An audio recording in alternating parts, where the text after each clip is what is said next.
हरे कृष्णा।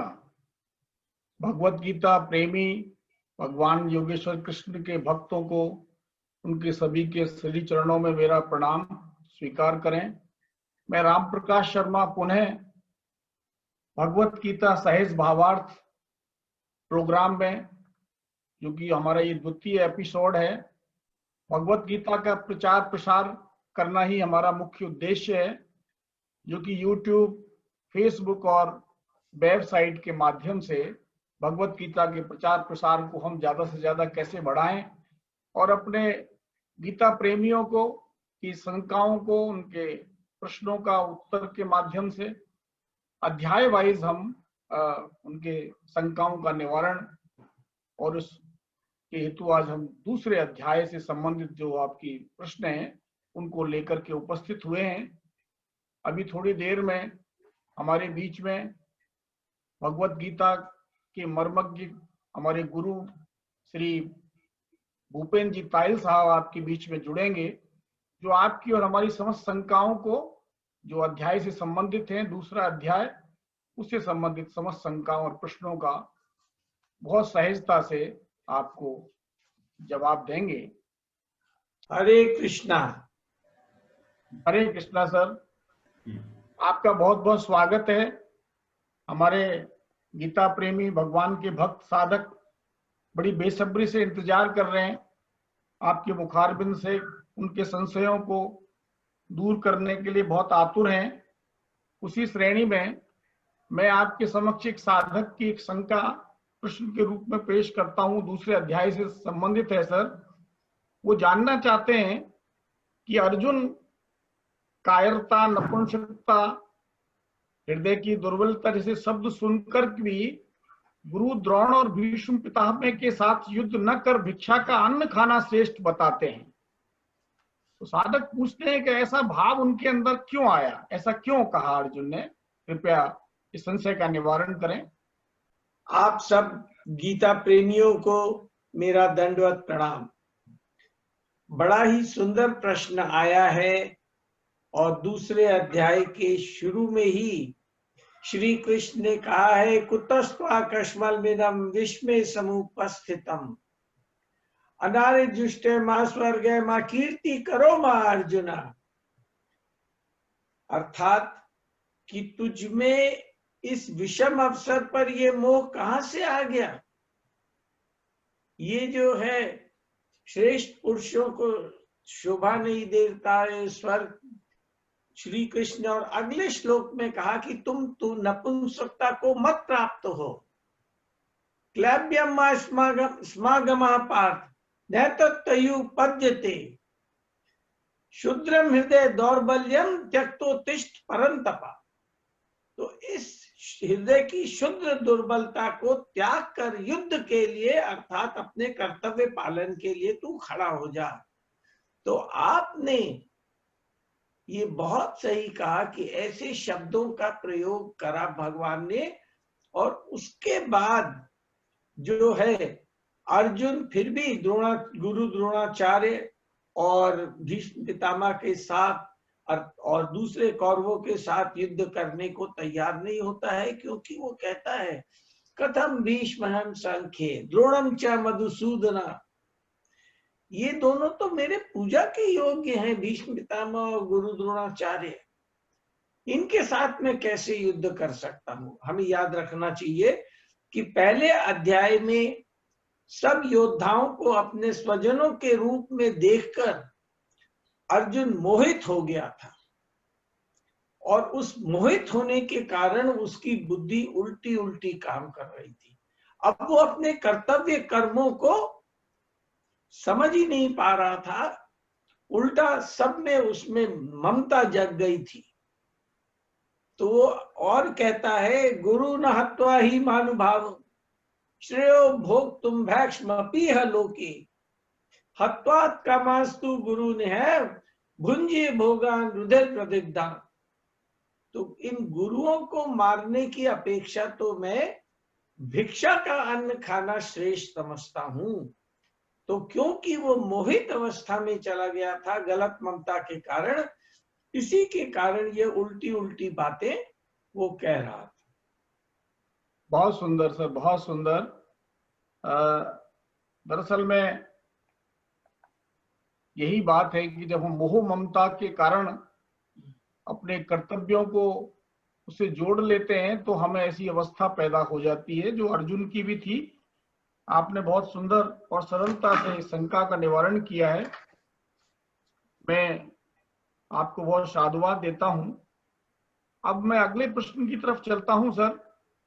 जो हमारी एक साधिका है अर्जुन प्राची शर्मा, उन्होंने पूछा है कि अर्जुन चूंकि स्वयं कायरता दोष को स्वीकार कर धर्म के विषय में मोहित होने को स्वीकार करते हैं, फिर मेरा निश्चित कल्याण होने वाली जो बात कहते हैं अर्जुन, उसमें ऐसा प्रतीत होता है कि अर्जुन जैसे श्रेष्ठ मनुष्य को पहले किसी गुरु ने यह ज्ञान अर्थात कल्याण का मार्ग नहीं बताया था,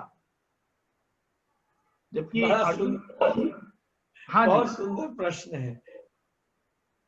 देखिए, बताया था कि नहीं बताया था, मेरे को इस विषय में मालूम नहीं और मैं विवाद नहीं करना चाहूंगा। हाँ, ये बात दूसरी है कि जो बातें भगवान बताने वाले हैं वो तो कोई नहीं बता सकता, पर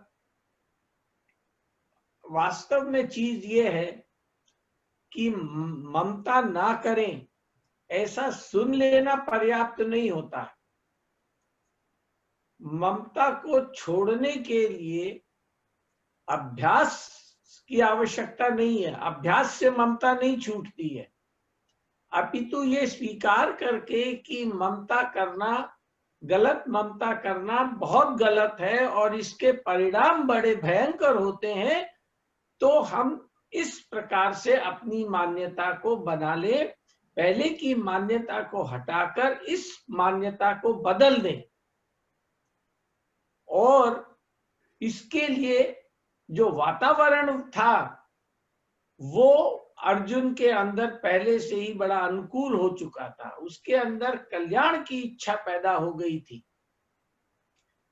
जब श्री कृष्ण ने कहा कि तेरे अंदर जो भाव आ गए हैं वो बड़े अशोभनीय हैं, तो अर्जुन जो है ये कहता है, और जब कार्पण्य दोषो पहत स्वभावा प्रच्छामि त्वां धर्म सम्मूढ़ चेता यश्रेषान निश्चितम ब्रूहि तन्मे शिष्यस्ते हम शादीमाम त्वाम प्रपन्नम, कि जो मैं आप कह रहे हैं जैसा कि ठीक है कि मैं कायरता रूपी दोष से तिरस्कृत स्वभाव वाला हूं और मैं आपसे पूछ रहा हूं कि जो मेरे लिए निश्चित कल्याण की बात है वो कहिए। मैं आपका शिष्य हूं, आपकी शरण में हूं, आपसे उपदेश की भीख मांग रहा हूं। तो अर्जुन के अंदर कल्याण की इच्छा जो पैदा हो गई थी वही बहुत महत्वपूर्ण थी। और अब वो जब ये देखता है कि मेरा कल्याण इन चीजों से नहीं होगा, ये चीजें तो बाधक हैं, गलत ममता तो बाधक है, सही ममता का अर्थ तो है केवल केवल और केवल भगवान से ममता करना। तो जब कृष्ण उसको ये बताएंगे तो वो उसको स्वीकार करके अपनी ममता को बदलने की चेष्टा करेगा। अब उसने ऑलरेडी कह दिया है पहले से, अब कह दिया है कि आप मुझे उपदेश दीजिए, और अब जब कृष्ण उसे उपदेश देंगे तो उसे ज्यादा गंभीरता से ले। हरे कृष्णा। बहुत बहुत सुंदर सर, बहुत सुंदर। बात यही है कि जब अर्जुन को विषाद हो गया और ये भाव पैदा हो गए, तभी तो अर्जुन के मन में ये बात आई और तभी उन्होंने भगवान से उपदेश देने की बात कही। मैं अगले प्रश्न की तरफ जाना चाहता हूं सर। और हमारे एक साधक हैं जिन्होंने हमारे पिछले ही क्लास में प्रश्न किया था, वो पूछते हैं कि क्या अर्जुन वाकई यहाँ शरणागत हो गए थे कृष्ण के या नहीं।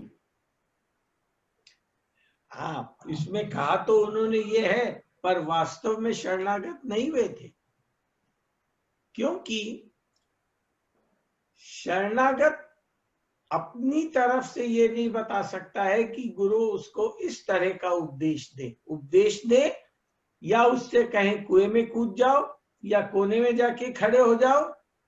ये जो है अधिकार गुरु का है। जो शरण्य का अधिकार है, शरणागत, तो बस उसका कर्तव्य मात्र इतना है कि वो अपने शरण्य का कहना माने। इसको एक छोटे से उदाहरण से समझ सकते हैं। देखिए, जो छोटा बच्चा होता है, शिशु होता है, जो अपनी माँ के दूध पर ही आश्रित है, उसी की शरणागत है, तो अगर वो बीमार पड़ जाए तो कभी कभी माँ को दवा लेनी पड़ती है। ऐसे ही जो शिष्य है, अगर वो जो है पतन के रास्ते पे जाता है और गुरु के कहने से भी वो सुधर नहीं पा रहा है, तो अब गुरु को वो अगर रोग से ग्रस्त हो गया है, भव बंधन के रोग से सभी ग्रस्त हैं, तो जो शरण्य है उसका ये सोचने का काम है कि कैसे उसको सही रास्ते पर लाए। तो अभी अर्जुन शरण पूरी तरह से नहीं हुआ था, नहीं तो वो ये नहीं कहता कि आप मुझे उपदेश दीजिए। हरे कृष्णा सर, बहुत सुंदर बात। तो यही हुआ कि अर्जुन पूरी तरह से शरणागत नहीं हुए, अदरवाइज तो आगे के जो भी शंकाएं थी वो कहते ही नहीं। अर्जुन वाकई पूर्ण रूप से शरणागत तो 18वें अध्याय में जाके होते हैं, जैसा कि आपने पहले ही हमें इस बारे में बताया है। अब मैं अगला प्रश्न लेता हूं सर। एक साधक हैं जो आपसे ये जानना चाहते हैं कि अर्जुन ने विषाद करते हुए ये कहा कि मैं अब युद्ध नहीं करूंगा, तब भगवान ने गीता का उपदेश दिया। तो क्या हम जो साधारण मनुष्य, जो भगवत गीता के अर्जुन जिस तरह से अपने कर्तव्यों से विमुख होने जा रहे थे, और हम साधारण मनुष्य भी अपने कर्तव्य कर्मों से हम थोड़े दूर ही हैं और भगवान के शरणागत भी नहीं हुए हैं, तो ऐसे में हम जो सब साधक भगवत गीता को जो जानना समझना चाहते हैं, तो क्या हम ये समझें कि ये अवसर हमें इसीलिए प्राप्त हुआ है कि हमारा कल्याण हो और भगवान की हम पर ये कृपा होने जा रही है? बहुत सुंदर। निश्चित रूप से ये अवसर हमें भगवान ने जो दिया है, हमने इच्छा की और भगवान ने बड़े खुशी खुशी हमको दिया है कि ले, ये तेरा मनुष्य जन्म तो कल्याण के लिए ही तुझे दिया है मैंने, और अब तू अगर गीता की बातों को आचरण में ले आएगा तो तेरा कल्याण कोई रोक ही नहीं सकता। बिल्कुल सही कहा आपने राम प्रकाश साहब कि ये गीता को समझने का हम सारे लोगों का, मेरा और सारे श्रोताओं का, आपका ये अवसर, ये सुनहरा अवसर भगवान ने इसीलिए दिया है कि हम सबका कल्याण बड़ी सहजता से हो जाए। हरे कृष्णा सर। हरे कृष्ण। तो आपने बहुत अच्छे शब्दों में इसको सरलता से बताया है। दरअसल में जो भी भगवत गीता प्रेमी हैं और जो भगवत गीता के प्रचार प्रसार में विभिन्न माध्यमों के द्वारा लगे हुए हैं, तो ये मानना चाहिए कि भगवान की हम सबके ऊपर बड़ी भारी कृपा है, तभी तो हम इस प्लेटफॉर्म से जुड़े और ये कृपा हम सब पे बनी रहे। ऐसा मैं योगेश्वर कृष्ण से भी दुआ करता हूं कि वो हम सबकी इसी तरह से बनाए रखें हमारा भाव। अगले प्रश्न में चलता हूं सर, जो द्वितीय अध्याय से संबंधित ही है। उसमें एक साधक ये पूछना चाहते हैं सर कि भगवत गीता में पुनर्जन्म के विषय में भगवान का क्या मत है, कृपया इस पर प्रकाश डालें सर। बहुत बढ़िया। इस विषय में बड़ी सारी भ्रांतियां फैली हुई हैं कि पुनर्जन्म किसने देखा है, किसको मालूम है कि पहले के जन्म में क्या हुआ क्या नहीं हुआ। और भगवान ने इसका बड़े स्पष्ट रूप से निराकरण किया है। वो इस अध्याय में कहते हैं, ना त्वे वाहम जातु नासम, ना त्वम नेमे जनाधिपाहा, न चैव न भविष्यामा सर्वे वयमता परम। अर्थात कि मैं, तू, ये राजा लोग पहले नहीं थे या भविष्य में नहीं रहेंगे, ऐसा बिल्कुल नहीं है। तो कहने का तात्पर्य ये है, भगवान ये बड़े स्पष्ट रूप से बताते हैं कि पुनर्जन्म है, पुनर्जन्म है। अब मनुष्य को क्यों नहीं अनुभव होता पिछली जन्म की बातों का? वो इसी कारण से कि जब उसका जन्म होता है, अर्थात जब वो माता के गर्भ से बाहर निकलता है, तो उसकी श्वास नली दब जाती और उस समय वो अपने पिछले जन्म की सारी बातें भूल जाता है। हरे कृष्णा। बहुत सुंदर सर, बहुत सुंदर। भगवान ने स्पष्ट भगवत गीता में कहा है कि जो एक जन्म हुआ है उसकी मृत्यु निश्चित है, और जिसकी मृत्यु है उसका पुनर्जन्म भी निश्चित ही है। इसलिए भगवान ने जो बात भगवत गीता में कही है, हमें उसे यथारूप में ही स्वीकार करना चाहिए, और यही सत्य भी है। मैं अगले प्रश्न की तरफ चलता हूं सर। एक साधक पूछना चाहते हैं आपके माध्यम से, मेरे माध्यम से आपके द्वारा सर, कि भगवत गीता के अनुसार संसार में शरीर को मैं, मेरा, मेरे लिए मानना सबसे बड़ी भूल है, ऐसा भगवत गीता में आया ही है।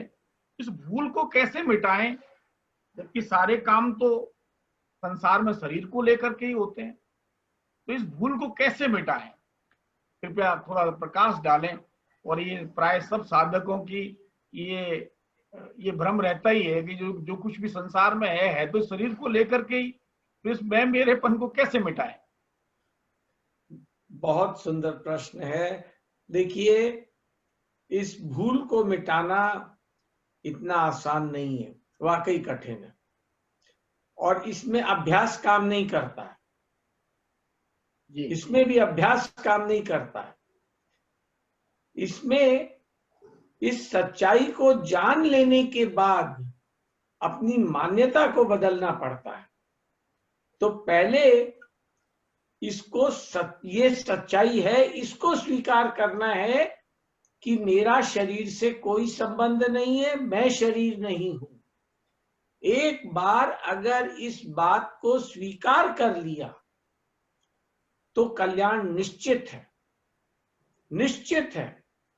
और इसको स्वीकार करने के बाद अपनी मान्यता को बदलना पड़ता है। और इस सच्चाई को भगवान ने गीता में, श्री कृष्ण ने गीता में कई तरह से प्रस्तुत किया है। अंतवंत इमे देहा नित्य सुयक्ता शरीरिणा अनाशिनो प्रमेयस्य तस्मा युद्धस्व भारता। कि ये जो शरीर है ये तो नश्वर है, परंतु जो आत्मा है वो कभी नष्ट नहीं होता है, ये बता रहे हैं श्री कृष्ण। इसलिए ऐसा जानकर तू अपने कर्तव्य में लग। अर्थात हमें सदैव ही अपने कर्तव्यों का पालन करते रहना चाहिए, चाहे वो सहज हो अथवा कठिन हो। तो इसके लिए भी अपनी मान्यता को बदलने की आवश्यकता। और याद रखिए, गीता कर्म प्रधान बिल्कुल नहीं है। गीता तो भाव प्रधान है। जैसे भाव होंगे मनुष्य के, कर्म तो अपने आप वैसे ही होंगे। और हमें जो फल भी मिलते हैं वो हमारे भावों के अनुसार मिल जाते हैं। तो यही बात है कि मान्यता बदलने की बात, मान्यता बदलने की जरूरत है। सबसे पहले हम ये समझें कि ये जो शरीर है ये ना होकर के हम शरीर ही हैं, वही परमात्मा के अंश हैं। जब हमारी ये बात समझ में आ जाएगी तो मैं मेरा भी हमसे दूर हो जाएगा। अगले प्रश्न की तरफ चलता हूं सर। हमारे एक साधक ने ये जानना चाहा है कि भगवत गीता में इसी दूसरे अध्याय के ये बताया है, दूसरे अध्याय के 16वें श्लोक में, कि असत का तो भाव नहीं है और सत का अभाव नहीं है, जबकि संसार में सब तरफ असत का ही बोलबाला प्रतीत होता है। साधारण मनुष्य क्या करे? जो दिखाई देता है वही तो अनुभव में आता है, वो क्या करे? सत और असत के थोड़ा सा इस भाव को स्पष्ट करें सर। देखिए, जो दिखाई देता है वो हम आंखों से देखते हैं जी। और जो समझ में आता है वो बुद्धि से आता है।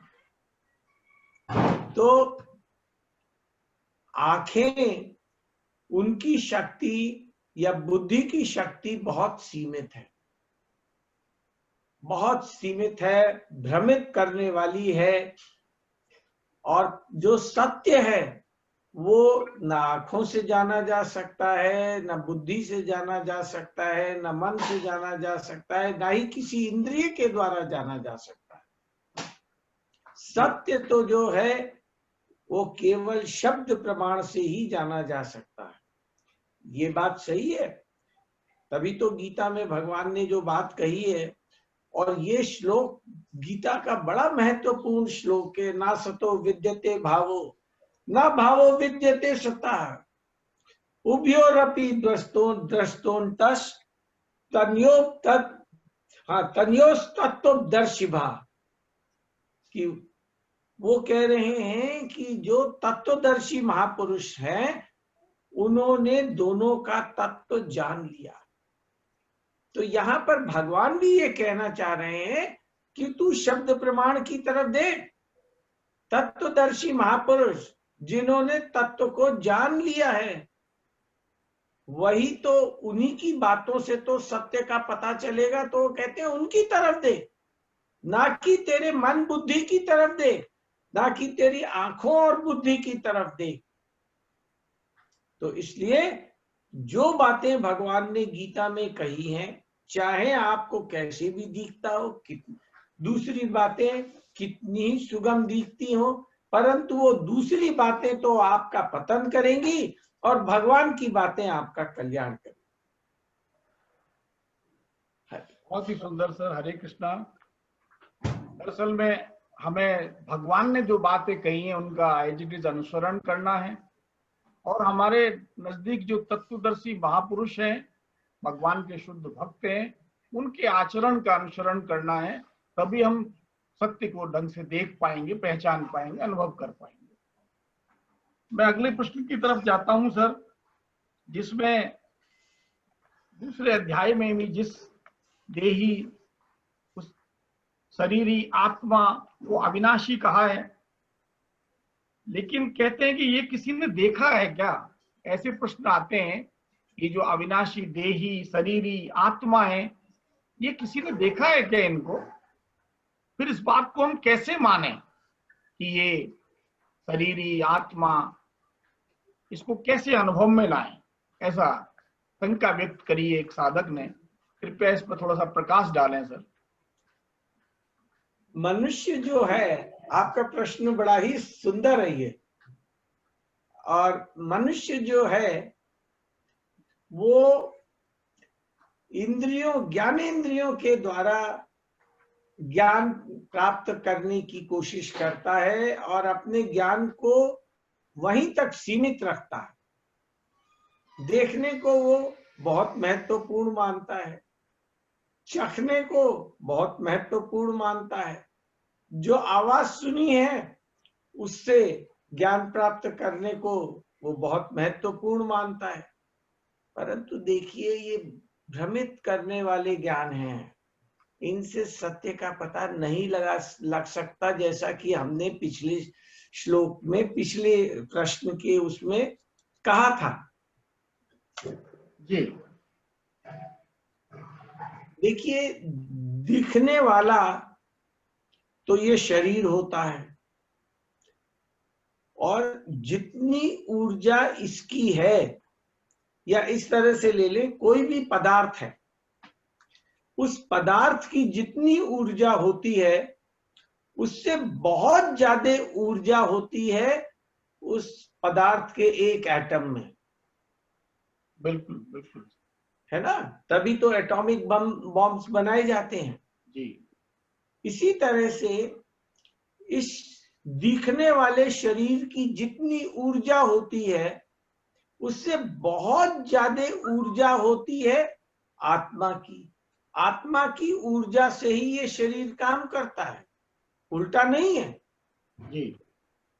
आत्मा का जो माप है वो श्वेताश्वर उपनिषद में दिया है, वो एक एटम से भी छोटा होता है। कितना होता है उसमें जो बताया है कि जो मनुष्य का बाल है, बाल के अग्रभाग को अगर आप 10,000 हिस्सों में डिवाइड करो तो जो एक हिस्से का नाप है वो आत्मा का माप बताया गया है उसमें। तो देखने वाली चीजों पर मत रखिए उतना विश्वास, मत करिए उतना विश्वास, अपितु जो बातें हमारे तत्वदर्शी महापुरुषों ने बताई हैं उन पर विश्वास कीजिए, और उनमें सर्वश्रेष्ठ जो है वो तो भगवान कृष्ण ही हो सकते हैं। तो उनकी बात पर विश्वास जमाने की हमें पूरी चेष्टा करनी चाहिए। और वो कहते हैं कि शरीरी जो है, आत्मा जो है वो नश्वर नहीं है, वो नश्वर नहीं है, सदैव रहने वाली है, अविनाशी है, तो बस है। बहुत सुंदर सर, बहुत सुंदर। ये आत्म तत्व है ही ऐसा, अविनाशी है, नाशवान है नहीं, जलाया नहीं जा सकता, सुखाया नहीं जा सकता, और इसको हमारी इंद्रियों के द्वारा देखा भी नहीं जा सकता। सिर्फ तत्वदर्शी महापुरुष जो कह दें उस बात को माने, और सबसे बड़ा प्रत्यक्ष प्रमाण योगेश्वर कृष्ण ने जो गीता में कहा है, हमें उसको एज इट इज उस भाव से ही स्वीकार करके ही हम अपने जीवन को कल्याण के मार्ग पर ले जा सकते हैं। मैं अगले प्रश्न की तरफ चलता हूं सर। तो इसी में ही, शरीर के विषय में ही ये जानना चाह रहे हैं एक साधक कि ये अविनाशी, जन्म रहित और अव्यय, इसको कैसे समझें, इस पर थोड़ा सा प्रकाश डालें। क्या आपने अभी इस प्रश्न में भी ये बात कही है, लेकिन इसको समझें कैसे कि ये अव्यय है, अविनाशी है, ये जन्म रहित है, जबकि हमारे तो पुनर्जन्म होता है और जन्म पे जन्म लिए जा रहे हैं, शरीर के जन्म होते हैं, तो आत्मा किस तरह से जन्म लेती है?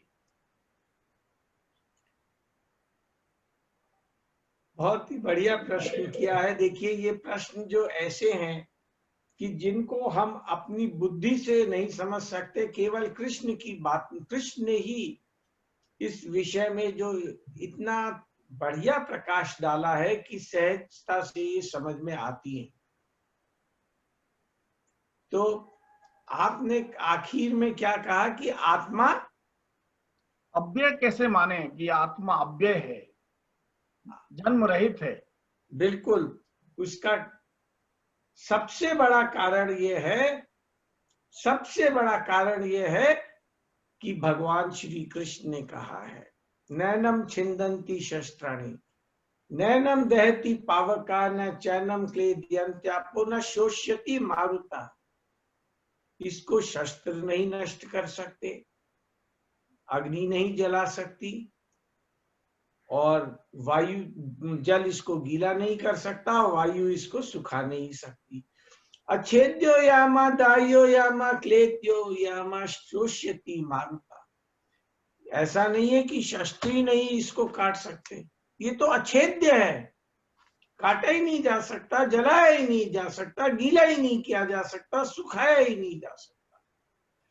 और पहले भी हम लोग ने देखा था, अंतवंतिमे देहा, तो जो देह है वो तो नश्वर है, परंतु आत्मा जो है वो भगवान बता रहे हैं ये अविनाशी है।